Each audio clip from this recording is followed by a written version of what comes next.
तीन प्रकार के श्रोताओं का वर्णन हमारी काफी सारे सदग्रंथों में है, उत्तम, मध्यम और निम्न। आज की भाषा में समझाऊं तो ए कैटेगरी, बी कैटेगरी और सी कैटेगरी। सी कैटेगरी से चालू करते हैं। सी कैटेगरी का मतलब जिसे श्रोता नहीं कहते, श्रोता कहते हैं। कथा में आ जाते हैं ऐसे लोग, 3 घंटे कमियां ही ढूंढते रहते हैं, किस चीज में क्या क्या कमी हमें देखने को मिल जाए। स्टेज तो बहुत ज्यादा छोटी है, व्यास जी ने आज चुटकुले बहुत कम बोले, आज तो बहुत ज्यादा श्लोक बोल दिया, आज ये कर दिया, आज वो कर दिया, आज तो भजन बहुत कम हुए, किसी को कुछ किसी को कुछ। और 3 घंटे बाद जब ऐसा व्यक्ति पंडाल से वापस जाता है तो परम शांति कथा रूपी रस से नहीं, परम अशांति लेकर जाता है, हाई ब्लड प्रेशर एवं सर दर्द लेकर जाता है। ये सी कैटेगरी के श्रोता हैं। अब आ जाए बी कैटेगरी पर, जिसे श्रोता कहते हैं। ये पंडाल में आते ही सबसे पहले स्थान ढूंढते हैं, या तो सोफा मिल जाए, या कोई माइक, इसका टेंट का खंबा मिल जाए, या कोई दीवार मिल जाए जिसका सहारा हमें मिल जाए। और उसके बाद बस आरती संपन्न हुई, कथा प्रारंभ हुआ, जैसे ही शांति आई पंडाल में, जैसी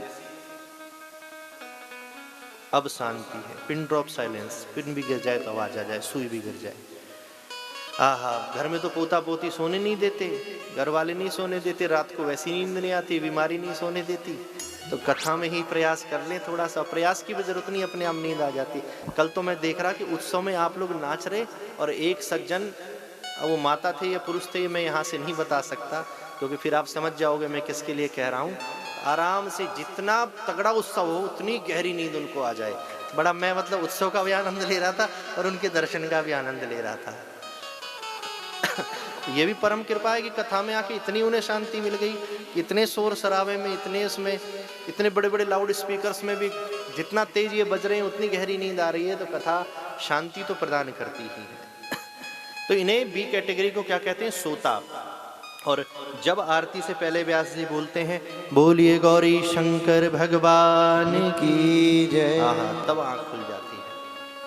कितनी मीठी कथा सुनाई व्यास जी ने, आनंद आ गया। घर जाके पत्नी ने पूछा कैसी लगी कथा? तुम्हारे व्यास जी तो बस गजब हैं, बिल्कुल इतनी मीठी कथा सुनाते हैं कि पूछो ही मत। मीठी तो इसलिए लगती है कि रात को 2-2 गोली नीचे नींद की खाते हैं तब भी नींद नहीं आती, कथा में 3 घंटे कोई परेशान नहीं करता।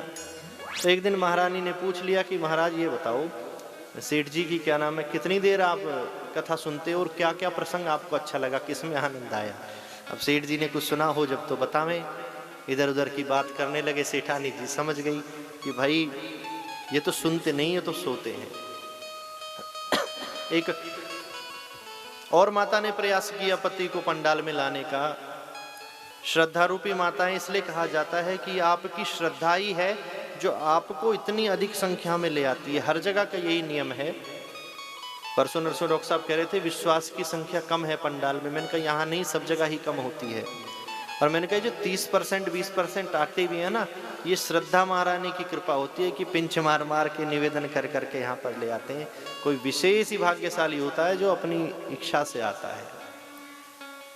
इसलिए श्रद्धा का रूप नारी को कहा गया, क्योंकि भगवान के प्रति श्रद्धा जितनी इनके अंदर होती है उतनी पुरुषों में नहीं होती। यही प्रेरित करती हैं पुरुष को इस मार्ग पर चलने के लिए।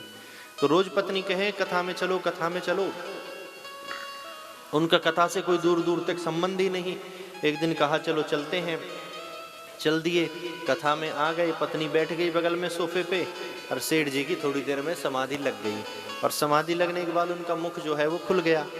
खर्राटे की प्रॉब्लम थी। पत्नी ने विचार किया इनको तो कल से जरूर लाना है कथा में, आज किसी तरह आए। एक बार इस मार्ग पर व्यक्ति चल जाए तो नारी यही सोचती है किसी तरह भगवान के मार्ग पर यह व्यक्ति चलता ही रहे। तो क्या किया जाए? साथ में बूरे की पुड़िया लेकर आई थी। जैसे एक खर्राटा लें, एक चुटकी बूरा जबान पे डाल दे, फिर खर्राटा ले जबान पे डाल दे। और जब आरती हो गई, जयकारा हुआ, सेठ जी की आँख खुली। इतनी मीठी कथा तुम सुनने आती हो रोज, शुरू से आज तक बताया क्यों नहीं? बहुत स्वाद है कथा में, तो हमें पता होता तो हम 20 वर्ष पहले से ही आ रहे होते। तो प्रयास करना चाहिए। कोई लोभ की वजह से आ रहा है, किसी लालच से आ रहा है, कुछ भी प्रयास करके एक बार तुम पंडाल में ले आओ, उसमें एक बार आ गया पंडाल में, फिर तो बाबा भोलेनाथ का काम है कि उसे कैसे इस मार्ग पर चलाना है। पर यहाँ तक लाने का भी अगर हम किसी का निमित्त बन गए तो अवश्य उसके श्रवण का 20% फल तो हमें मिलेगा ही। एक व्यक्ति को भी पूरे जीवन में सतमार्ग पर चला दिया, भगवत मार्ग पर चला दिया, तो ये मनुष्य के जीवन की सार्थकता यही है।